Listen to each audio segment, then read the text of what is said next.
Minsan may mga pumasok sa templo para manalangin. Ang isa'y Pariseo, ang isa'y publikano.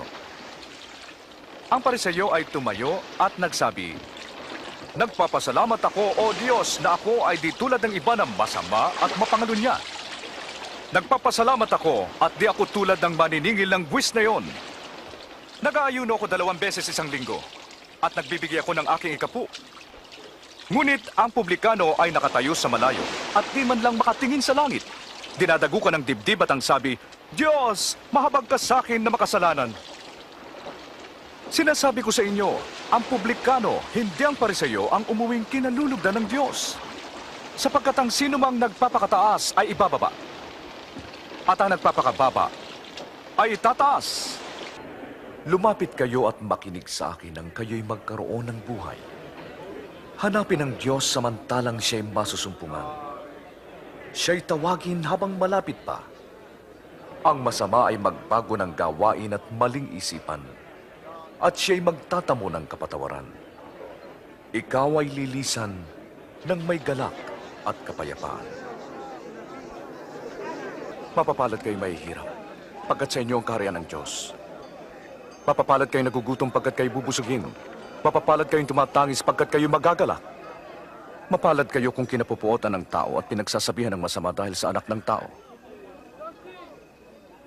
Magalak kayo kung ito'y mangyari sa inyo, pagkat malaki ang inyong gantimpala sa langit. Ganito rin ang ginawa nila sa mga propeta.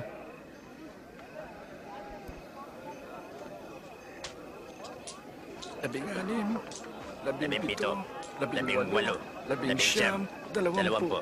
Iyan lang po. Ano ito na lamang? Kawawa kayong mayayaman, sapagkat maginhawa na kayo.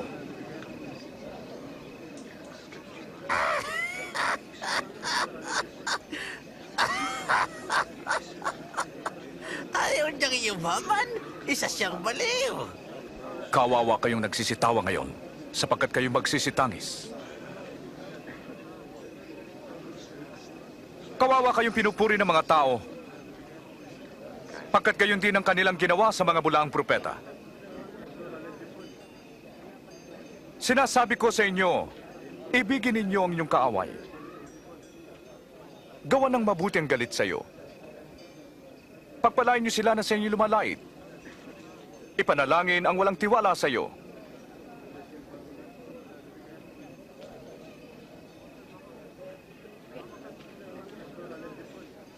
Pag sinampal ka sa isang pisngi, iharap pa rin ang kabila.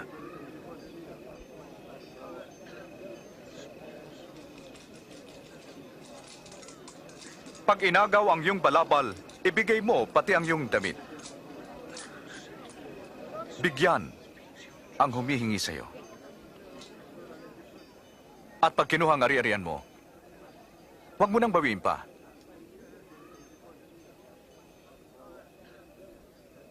Gawin niyo ang ibig niyong gawin nila sa iyo.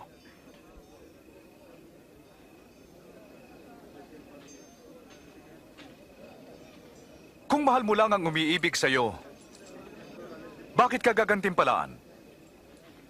Ito'y gawin ng mga makasalanan. Kung mabuti ka doon sa mabuti lang sa iyo, bakit ka pagpapalain? Ginagawa rin ito ng mga makasalanan? Hindi na siya nangiming hawakan. At kinausap pa. Nakasusuklam.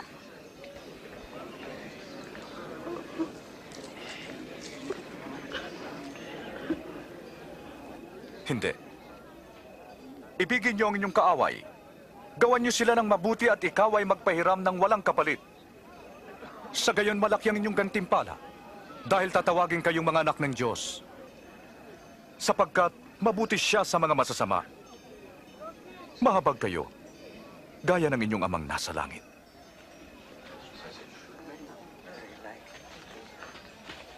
Jesus, iligtas mo kami. Huwag humatol ng di mahatulan, ni magparusa, upang di maparusahan. Magpatawad, at kayo'y patatawarin. Patnubayan niyo kami, Panginoon.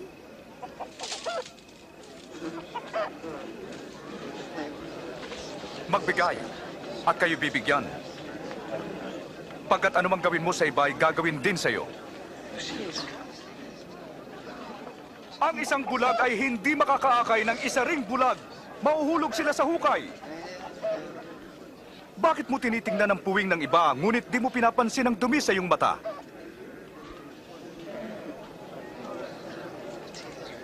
Guro, patnubayan mo kami. Kailangan ka namin, Panginoon.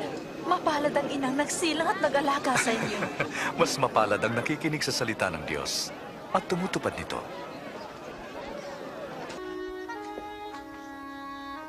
Anong ginagawa niya rito? Hindi ko alam.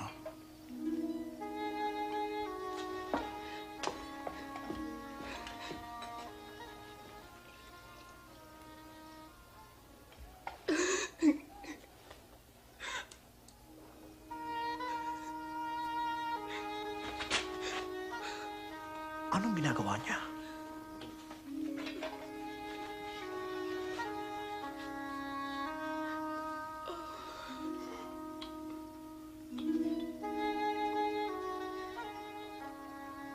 Kung propeta ang taong ito, ay dapat alam niya na makasalanan ng babaeng yan.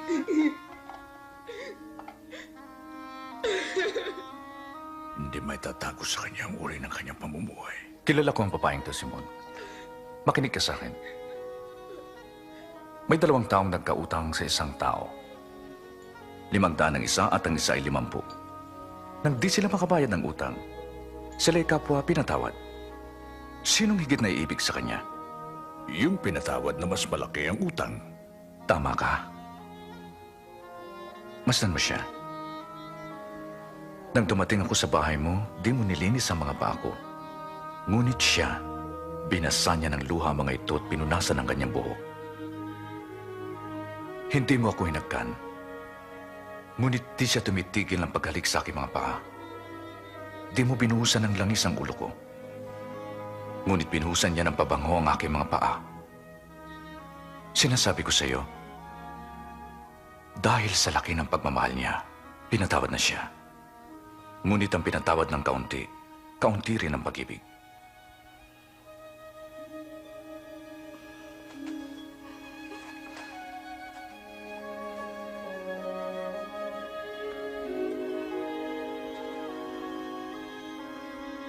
Pinatawad ka na.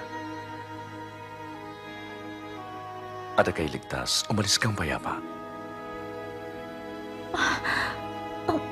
Ako?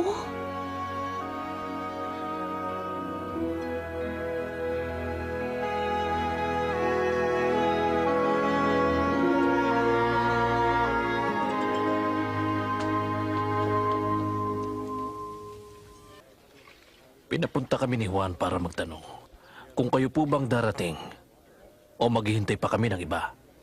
Umuwi kayo at sabihin ang inyong nakita at narinig. Nakakita ang bulag, nakalakad ang pilay. Mapalad ang taong hindi nag-aalinlangan sa akin. Ikat ko. Yan. Oh, nakikita mo na ba? Nakikita ko na si Jesus! May magsasaka na naghasik ng binhi. Sa kanyang paghahasik, may mga binhing nalaglag sa tabi ng daan. At tinuka ito ng mga ibon. May mga nalaglag sa batuhan. At nang sumibol, natuyo agad dahil sa kawalan ng tubig. May mga nalaglag naman sa dawagan. At nadaig ang mga binhing tumubo at nasakalito. May mga nalaglag sa mabuting lupa. Tumubo ito at nagbunga ng tigi-100. Guro, bakit patalinghaga kung magsalita ka sa kanila? Ipinaalam na sa inyo ang lihim ng kaharian ng Diyos. Ngunit sa iba'y ang talinghaga lamang para tumingin man di sila makakita at makinig may di makaunawa.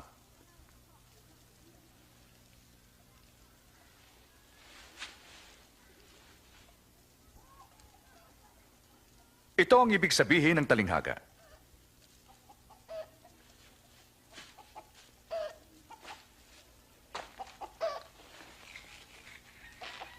Ang binhi ay ang salita ng Diyos. Ang binhing nalaglag sa daan ay ang mga nakinig. Ngunit dumating ang dyablo at inalis ang salita sa kanilang puso upang di sila manalig at maligtas. Ang nalaglag sa batuhan ay yung mga masayang nakinig ng salita. Ngunit walang ugat. Naniwala sila ng sandali.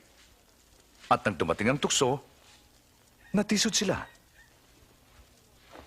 Ang sa dawagan naman ay yaong pagkarinig. Ngunit di nagtagal, sila ay nadaig ng alalahanin at yaman at kalayawan. Kaya't di nahinog ang kanilang bunga. Ngunit ang mga binhing nalaglag sa mabuting lupa ay ang mga nakinig ng salita at may mga pusong tapat at masunurin, nagsikap at nagbunga.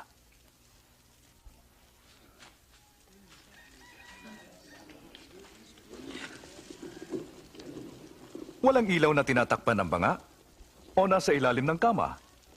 Sa halip ay nasa lalagyan upang makita ng sino mang papasok ang ilaw. Sapagkat walang natatago na di mahahayag, walang lihim na di mabubunyag. Mag-ingat kayo sa pakikinig, sapagkat ang meron ay bibigyan pa. At ang wala ay aalisan pati ang kaunting inaakala niyang kanya. Guro, naroon ang iyong ina at mga kapatid sa labas. Gusto ka nilang makita. Ang aking ina at mga kapatid ay ang mga nakikinig ng salita ng Diyos at sinusunod ito. Habang naglalayag sila, nakatulog si Jesus.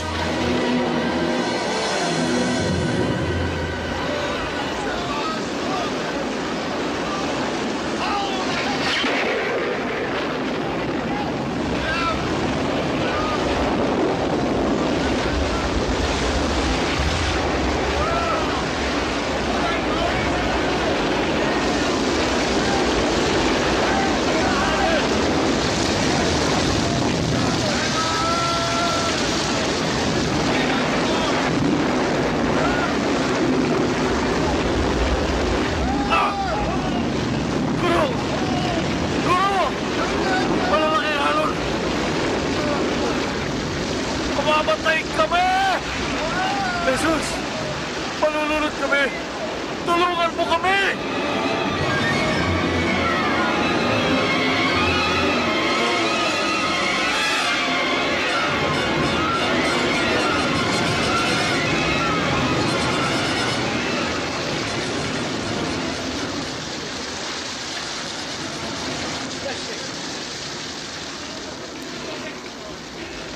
Maliligtas na tayo!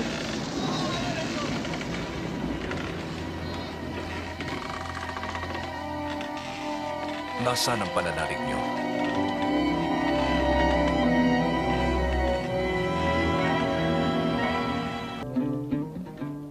Sino sa inyo ang sasama sa akin? Susunod ako sa iyo, Guro.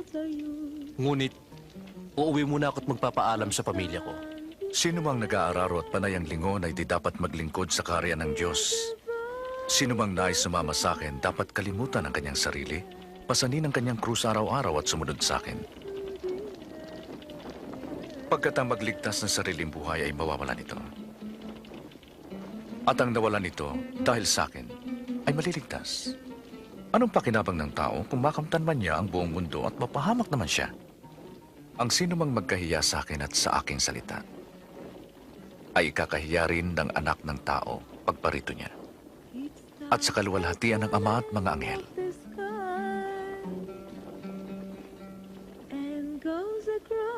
Tandaan niyo, ilan sa inyo ay di mamamatay hanggat di ninyo nakikita ang karya ng Diyos. Turuan po ninyo kaming manalangin tulad ng ginawa ni Juan sa kanyang mga disipulo. Kung kayo'y mananalangin, sabihin niyo, Ama namin na nasa langit, purihin ang ngalan mo. Mapasa amin ang kaharian mo dito sa lupa at ganun din sa langit. Bigyan mo po kami ng makakain sa araw-araw.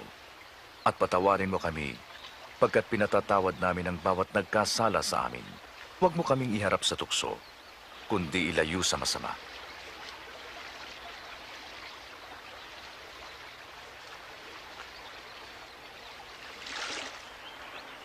Humingi at kayo'y bibigyan.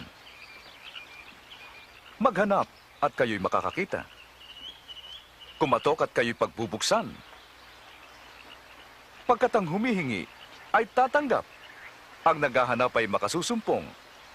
At ang sino mang kumakatok ay pagbubuksan.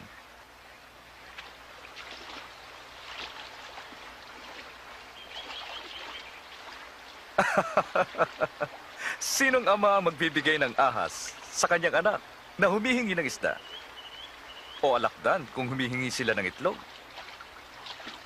Kung kayong masamay marunong magbigay ng mabubuting bagay sa anak nyo,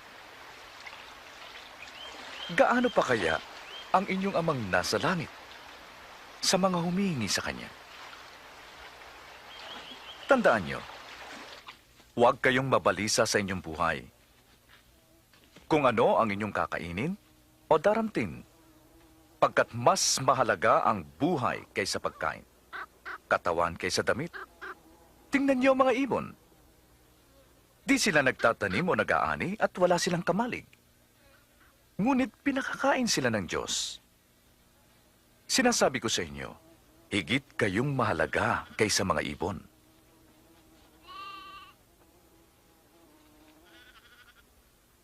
Ang pagkabalisan niyo ba ay makapagdaragdag ng buhay? Kung di niyo magawa ang maliit na bagay, bakit mababalisa kayo sa iba? Tingnan ninyo ang mga liryo. Lumalaki ito. Di sila nagpapagal. Ngunit si Solomon man ay di nakapagsuot ng kasing ganda nila. Kung ang Diyos ay dinaramta ng damo na iginagatong lamang sa kalan, tiyak, daramtan niya kayo. O kayong mga kulang sa pagtitiwala. Palaguin po ninyo ang aming pagtitiwala. Kung malaki ang inyong pananampalataya, maaari mong sabihin sa punong ito, mabunot ka at matanim sa dagat, at susundin kayo nito. Tiyak na darating ang tukso. Ngunit sa abang pinanggalingan nito, mabuti pang itapon siya sa dagat na may nakataling malaking bato sa kanyang leeg kaysa siya'y maging tisod sa isa sa maliit na ito. Ano ang kaharian ng Diyos? Ito'y tulad nito. Nagtanim ang isang tao ng isang buti lang mustasa sa kanyang hardin. Sumibol ito at naging punong kahoy. At namahinga rito ang mga ibon. Hindi ko siya maunawaan. Bakit ka kumakain na kasama ang mga maniningil ng buwis at ng mga masasama? Ang doktor ay di kailangan ng walang sakit, kundi ng may sakit. Di ko tinatawag ang matuwid para magsisi, kundi ang masama.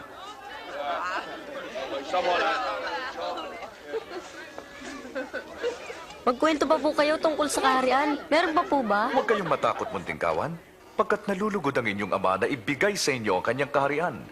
Ipagbili niyo ang inyong mga ari-arian at magbigay kayo sa mga dukha. Magtaglay kayo ng mga lukbutang di nasisira, isang kayamanan sa langit na di nauubos.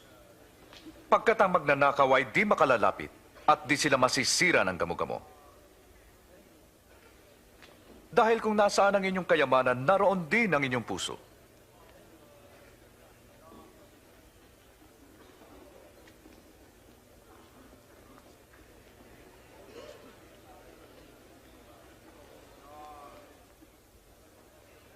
Babae, pinagaling ka na sa iyong sakit.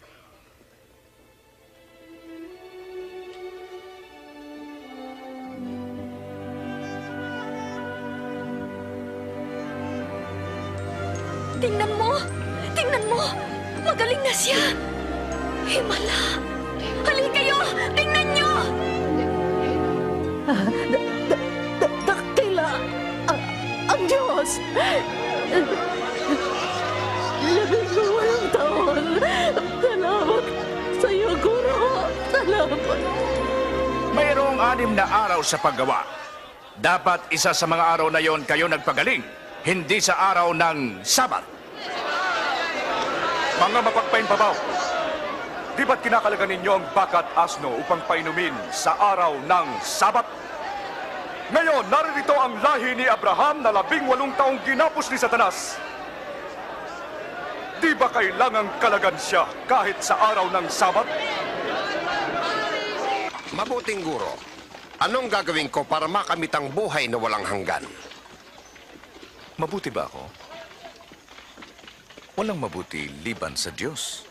Alam mo mga utos, huwag kang mangalunya, huwag kang papatay, huwag kang magbintang ng mali.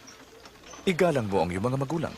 Tinupad ko na yan mula pa sa kabataan ko. Isang bagay pa ang kulang sa'yo. Ipagbili at ipamigay sa mahihirap ang iyong kayamanan at magtatamo ka ng yaman sa langit. At sumunod ka sa akin. Pero negosyante kami. Mayaman. Napakahirap sa mayaman ang pumasok sa kaharian ng Diyos. Mas madali pang pumasok ang kamelyo sa butas ng karayom kesa isang mayaman sa kaharian ng Diyos. Kung ganon, sinong maliligtas? Ang imposible sa tao ay posible sa Diyos. Saan ba naroroon ang kaharian ng Diyos? Ang kaharian ng Diyos ay darating na di nakikita. Walang makapagsasabing, tingnan nyo, nandyan na o naririto na. Pagkat ang kaharian ng Diyos ay nasa sa inyo. Darating ang oras na gugustuhin niyong makita ang isa sa mga araw ng anak ng tao, ngunit di niyo makikita.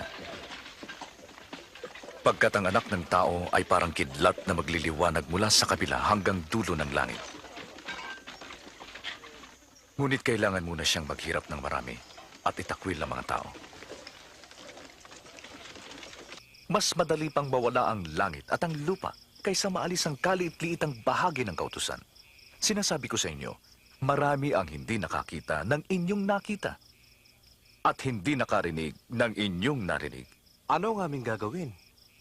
Anong sinasabi ng kasulatan? Paano nyo ito paliliwanag?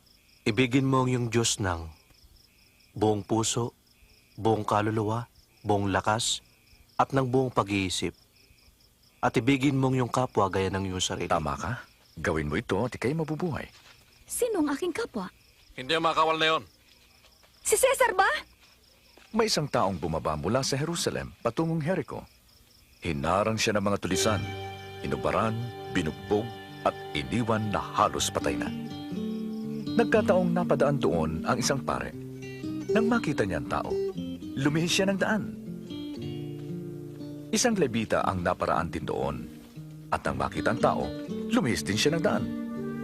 Subalit may isang Samaritano na napadaan din doon.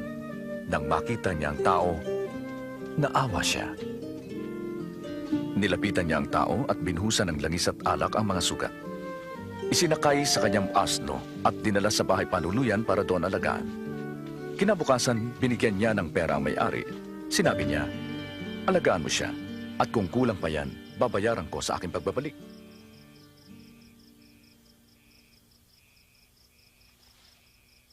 Alin sa tatlong ito ang naging kapwa sa taong hinarang ng mga tulisan? Yung pong tumulong sa kanya.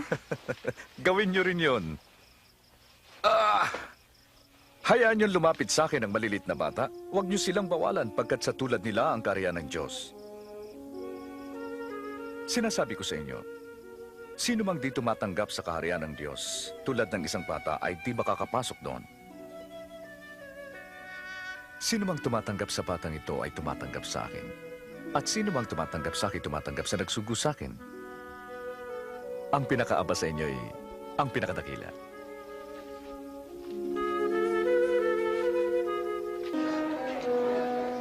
Ayun, ang maninigil ng buwis! Bumaba ka sa kayo. Ako'y tutuloy sa bahay mo. Sa bahay ko? Sinong gusto tumuloy sa bahay niya? Paano nakilala ni Zacchaeus si Jesus?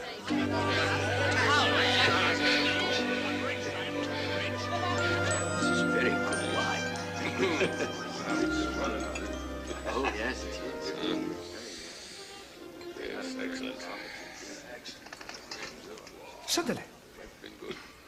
Ibibigay ko ang kalahati ng kayamanan ko sa mga mahihirap. At kung may dinayaman ako, isasauli ko ito ng makaapat.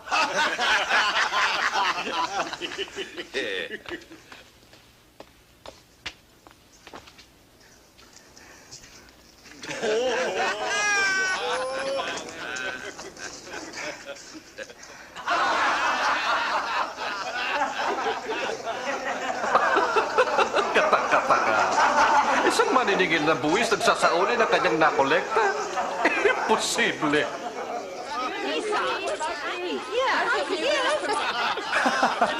Dumating sa tahanang ito ang kaligtasan, pagkat ang taong ito ay lahi rin ni Abraham. Naparito ang anak ng tao upang iligtas ang nawala.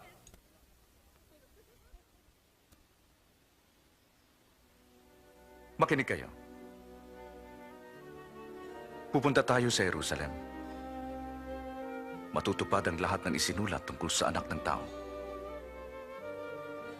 Ipagkakanulo siya sa mga hentil. Siya pagtatawanan, tutustain at tuturaan ng mga tao. Hahagupitin siya at papatayin. Ngunit sa ikatlong araw, siya'y mabubuhay.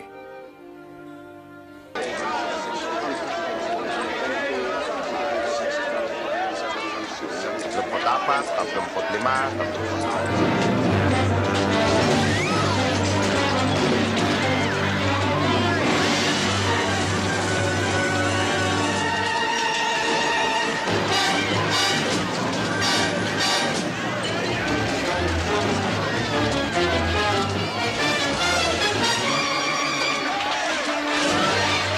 Nasusulat!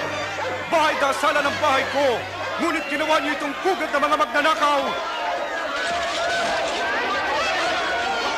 Pumungay siya sa aking mga hayop! Pigilin siya!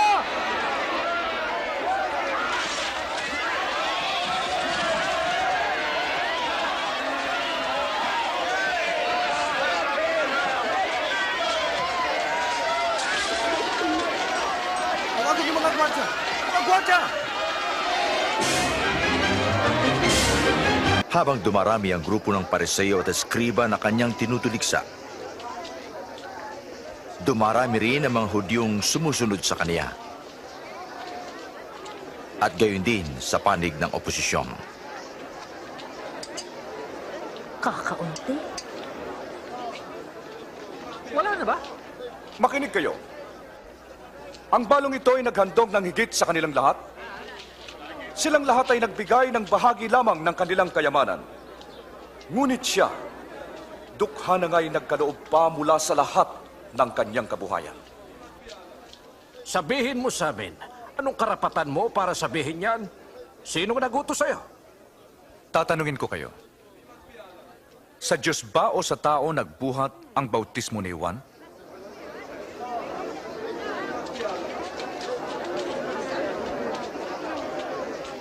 Anong isasagot natin?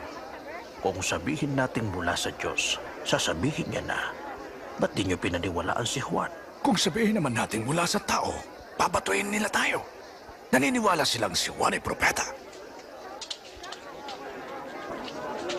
Kung saan nagmula, di namin alam. Di ko rin sasabihin kung kanino nagmula ang karapatan kong ito.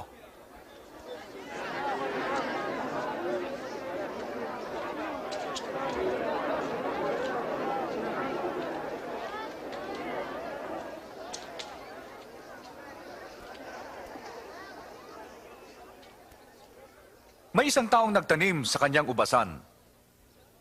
Pinaupahan niya ito at pagkatapos ay umalis. Nang dumating na ang panahon ng anihan ng ubas, sinunggo niya ang isang alipin upang kunin ang kanyang parte sa ubasan. Ngunit binugbog siya ng mga kasama at pinauwi. Kaya't nagsugo siya uli ng iba. Ngunit binugbog din nila ito, hiniya at pinauwing walang dala. Sinugo niya ang ikatlo. Ngunit sinugatan nila ito at itinaboy. Dahil dito, sinabi niya, susuguin ko ang tangi at pinakamamahal kong anak. Tiyak igagalang siya. Ngunit nang makita siya ng mga kasama, sinabi nila, ito ang tagapagmana. Patayin natin siya at yayaman tayo. Magpatuloy po kayo. Kaya inilabas nila siya sa ubasan at pinatay. Ano kaya ang gagawin sa kanila ng may-ari ng ubasan? Darating siya at sila'y papatayin at ibibigay ang ubasan sa iba. Ano ngayon ang kahulugan nito? Ang batong itinakwil ng mga tagapagtayo ang siyang naging pinakamahalaga sa lahat. Sino mang bumagsak sa batong yon ay maluluray. At ang sino mang babagsakan nito ay tiyak na matuturog. Guro, alam po namin kayo'y nagtuturo ng tama. Alam namin na hindi ka nagtatangi ng tao, kundi itinuturo nyo ang katotohanan. Sabihin nyo, tama po bang magbayad tayo ng buwis kay Cesar? O hindi? Mag-ingat ho kayo. Lililangin lang kayo niyan. Pahingi ng isang denaryo.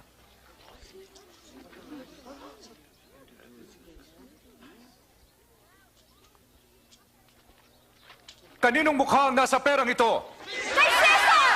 Ibigay kong ganun kay Cesar. Ang para kay Cesar. At sa Diyos, ang para sa Diyos. Anong masasabi mo?